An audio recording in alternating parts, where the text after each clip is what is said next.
મને તમને ઈશ્વર એ પૂછવાનું છે કે તમે સમાજને માટે કેટલું કર્યું? તમને ભગવાને આપ્યું છે તો ધર્મને માટે કેટલું કામ કર્યું, સમાજને માટે કેટલું કર્યું?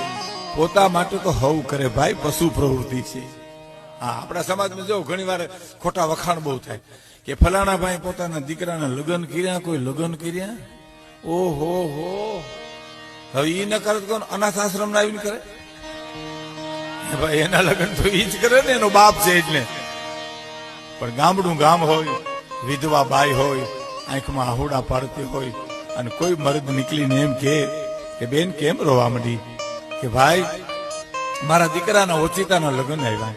હજી હું અઠવાડિયા પહેલા વેવાઈને સમજાય ને આવી તું કે આ વર્ષે અમે નહીં પૂગીએ, તા તો આજ લગ્ન આવ્યા, હવે મારે કેમ વરો ઉકેલવો? ની મરદ એમ કે બેન આહુડા લોહીને આલે આ પૈસા, તારા દીકરાને પરણાવો છે ને આ રૂપિયા, હો.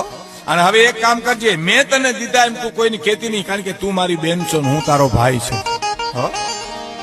અને તને ભવિષ્યમાં એમ થાય કે કોકને પૈસે મેં મારા દીકરાને પરણાવ્યો, એમ જો રંજ જતો હોય બેન તને, તો તારો દીકરો કમાવા શીખે તેથી દેવાય તો દેજે, નકર તારા કાપડામાં.